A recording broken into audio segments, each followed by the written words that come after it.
Selama beribu-ribu tahun, Tiongkok menjalankan sistem pemerintahan monarki yang pemimpinnya adalah seorang kaisar yang dipilih berdasarkan darah, garis keturunan, bukan berdasarkan kemampuan. Sekarang Tiongkok menjadi salah satu negara republik yang maju yang dipimpin oleh seorang presiden yang dipilih berdasarkan kualitas. Siapa tokoh yang berperan besar dalam membalikkan sistem pemerintahan di Tiongkok? Dia adalah Dr. Sun Yat-sen. Tajian ni hao, namaku Intan, selamat datang di channel aku, Dynasty. Sebelum memulai video ini, seperti biasa Intan mau membacakan message yang masuk via Saweria. Message yang pertama dari Edi, terus berkembang dan bermanfaat bagi banyak orang. Terima kasih. Kemudian message kedua dari Diana.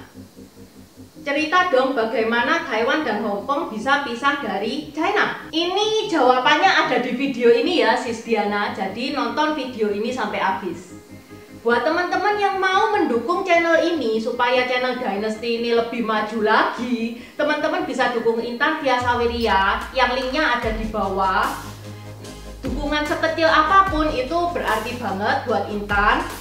Di next video Intan mau bacain semua pesan yang masuk via Saweria. Okay, let's start! Sun Yat-sen lahir pada tanggal 12 November 1866 dengan nama lahir Sun Te-ming. Jadi di masa itu masih dalam pemerintahan dinasti Qing ya guys ya.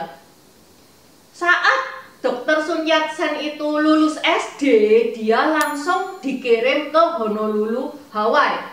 Dia sekolah di Amerika yang membiayai kakaknya yang bernama Sun Mei. Kakaknya itu sultan guys, kaya raya dia. Sun Yat-sen ini kan memang dasarannya dia itu orangnya pinter, dia orangnya cerdas.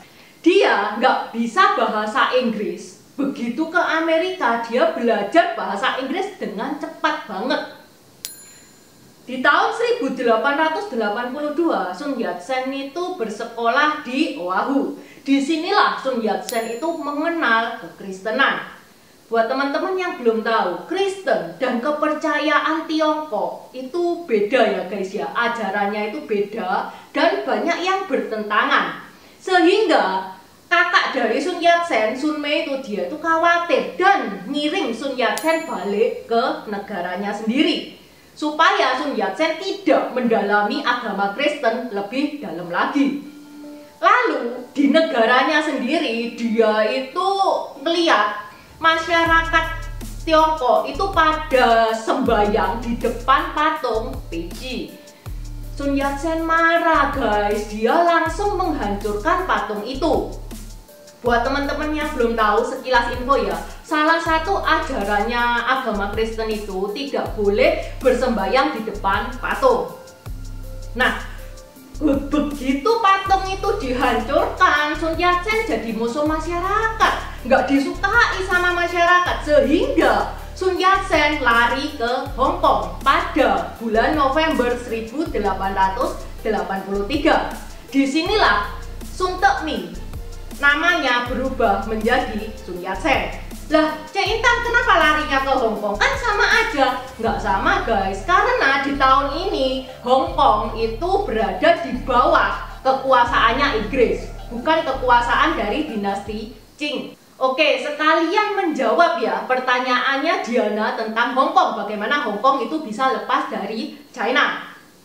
Hong Kong lepas dari Tiongkok pada tahun 1841 saat kalah Perang Candu yang pertama. Intan pernah bahas Perang Candu itu kayak gimana. Buat teman-teman yang belum nonton, ini ya linknya di description box juga sudah Intan tulis. Karena kalah Perang Candu pertama, konsekuensinya dinasti Qing menyerahkan Hong Kong ke Inggris. Tapi pada 1 Juli 1997, Hong Kong kembali lagi ke China. Ini karena usaha dari Deng Xiaoping.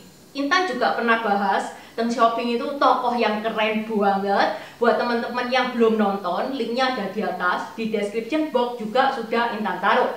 Jadi sampai sini Diana paham ya, Hong Kong itu sekarang itu berada di bawah kekuasaannya China. Kembali lagi ke Sun Yat-sen. Karena Hong Kong itu miliknya Inggris, otomatis di Hong Kong itu banyak banget gereja. Sun Yat-sen akhirnya pada tanggal 4 Mei 1884 dibaptis.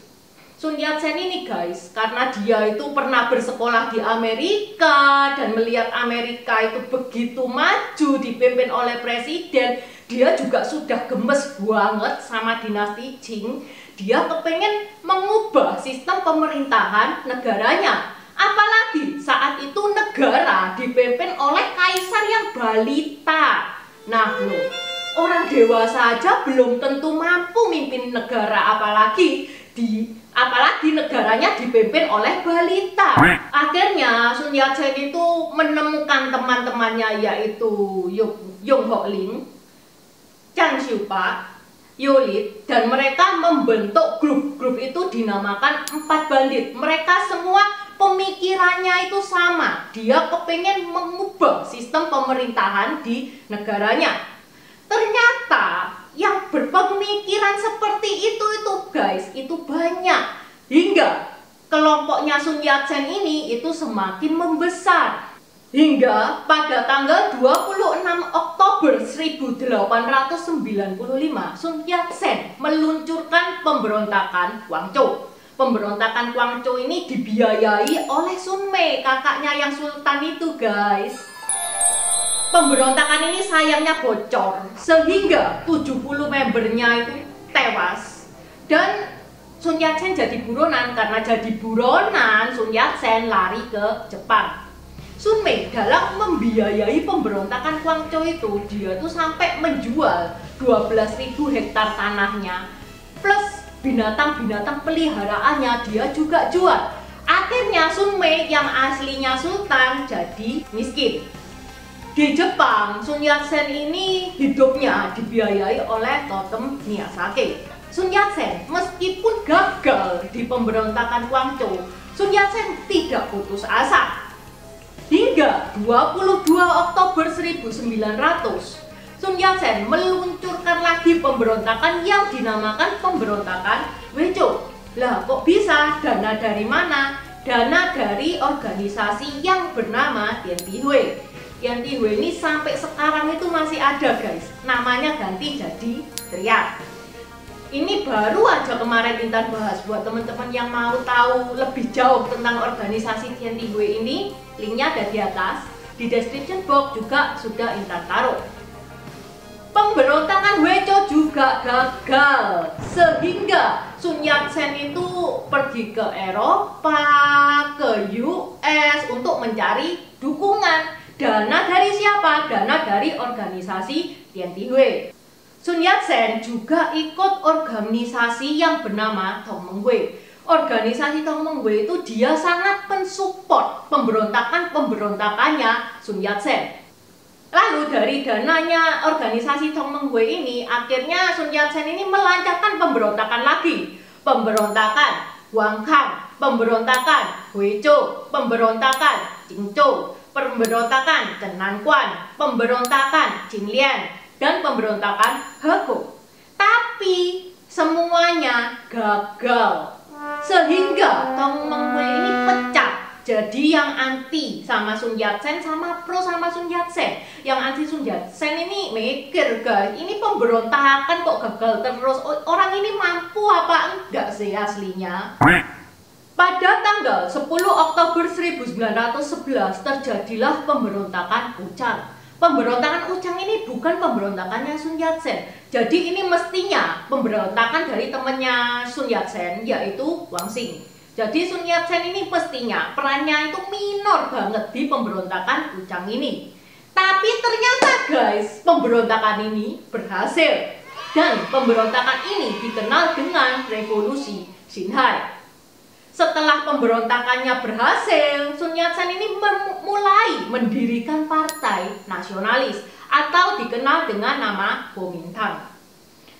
Lalu 15 provinsi itu dia itu bersedia lepas dari dinasti Qing dan ikut menjadi negara republik. Jadi ikut Sun Yat-sen. Otomatis China di bagian selatan sudah menjadi republik dan Sun Yat-sen adalah presiden. Lalu Sun Yat-sen menunjuk Yuan Shikai untuk berunding dengan Ibu Suri Longyu yang merupakan perwakilan dari Kaisar Hu. Seperti yang Intan bilang tadi, kaisarnya masih balita, jadi segala keputusan ada di Ibu Suri Longyu. Yuan Shikai mau, dia bilang gini sama Sun Yat-sen, oke, tapi kalau aku berhasil, aku mau jadi presiden. Setelah melewati perdebatan yang sengit, akhirnya Sun Yat-sen mengalah. Ya wes, gak apa-apa. Berangkatlah Yuan Shikai berunding bersama Ibu Suri Longyu. Melalui perdebatan yang ulet, akhirnya Ibu Suri Longyu pada tanggal 12 Februari 1912 menyerahkan kedaulatan kaisar kepada Yuan Shikai. Otomatis China kembali bersatu. Dan seperti janji dari Sun Yat-sen meletakkan kursi kepresidenan dan menyerahkan kepada Yuan Shikai. Nah, Yuan Shikai ini guys, dia kan presiden ya, dia itu masih di bawah partai. Yuan Shikai ini, dia merasa dia itu kok, aku ini presiden kok masih diatur-atur. Sehingga Yuan Shikai sama partai Kuomintang itu sering bertengkar. Kemudian Sun Yat-sen pun dan partai Kuomintang mau melancarkan pemberontakan. Ternyata pemberontakannya gagal sehingga Sun Yat-sen lari ke Jepang. Nggak lama kemudian Yuan Shikai meninggal dan China terbagi menjadi wilayah yang dikuasai oleh warlord-warlord. Jadi misalkan nih ya di Indonesia, ya Pulau Jawa penguasanya si A, Pulau Sumatera penguasanya si B. Jadi terpecah-pecah lagi. Dan warlord-warlord itu saling bersaing, saling bunuh-pembunuh. Sampai ada warlord yang berkuasanya, yang mimpin itu cuma dalam hitungan bulan saja. Nah, Tiongkok kan jadi rusuh dia kan. Jadi akhirnya Sun Yat-sen kembali ke negaranya. Dia mengutus salah satu tangan kanannya yang bernama Chiang Kai-shek untuk ke Uni Soviet belajar perang. Sun Yat-sen dalam memerangi para warlord-warlord itu, dia mengajak Partai Komunis untuk bergabung. Inilah yang dinamakan First United Front. Jadi Partai Komunis dan Partai Nasionalis bersatu. Tapi sayangnya Sun Yat-sen meninggal pada 26 Januari 1925 karena kanker hati. Namanya Dr. Sun Yat-sen ini harum banget sampai dia dijuluki Bapak Negara dari China. Biasanya Intan kalau tokoh utamanya sudah meninggal, Intan ceritanya selesai. Tapi karena ini gantung, jadi Intan masih teruskan supaya teman-teman nggak merasa di PHP sama Intan, oke? Meskipun Dr. Sun Yat-sen meninggal, Chiang Kai-shek masih meneruskan misinya Sun Yat-sen membuat China menjadi satu negara lagi. Chiang Kai-shek bekerja sama dengan Partai Komunis dan Nasionalis bahu-membahu bersatu melawan warlord-warlord sehingga China menjadi satu negara yang utuh lagi. Dan Chiang Kai-shek menjadi presidennya. Habis itu bentroklah Partai Nasionalis dan Komunis. Ini Intan sudah bahas. Buat teman-teman yang kepo, kepingin tahu bagaimana kelanjutannya Partai Komunis dan Nasionalis ini, Intan pernah bahas di perseteruan antara Mao Zedong dan Chiang Kai-shek. Linknya ada di atas. Di description box juga sudah Intan taruh. Sekarang balik lagi ke pertanyaan Diana, kenapa Taiwan itu pisah dari China? Jadi gini, China Intan bilang mainland ya guys ya, supaya teman-teman tidak bingung. Mainland dan Taiwan. Mainland ini People's Republic of China, sedangkan Taiwan ini Republic of China. Dua-duanya bilang mereka adalah China, tetapi Taiwan tidak mengakui bahwa dia bagian dari mainland. dia China, tapi dia bukan bagian dari mainland. Sedangkan mainland merasa bahwa Taiwan adalah salah satu negara bagiannya. PBB pun tidak mengakui kalau Taiwan ini negara yang independen, tidak ada negara Taiwan itu tidak ada. Tapi ya Taiwan merasa bahwa dia itu bukan mainland, dia China tapi bukan mainland. Sampai sini teman-teman mudeng ya. Dan sampai sekarang, sampai detik ini masih sengketa. Lah terus awalnya gimana Cik Intan? Taiwan itu kok ngeklaim dia itu negara individu? Untuk menjawab pertanyaan ini, dilihat dulu deh video Intan yang Chiang Kai-shek melawan Mao Zedong. Dari video ini kalian akan mengerti mengapa Taiwan bersikeras kepengen negaranya itu individu, bersikeras bahwa dia bukan bagian dari mainland China. Oke, sampai di sini dulu cerita Intan. Semoga teman-teman paham. Terima kasih sudah menonton. Terima kasih udah nonton channel ini sampai habis. Dukung aku terus berkarya dengan klik subscribe dan bunyikan lonceng di bawah ya guys.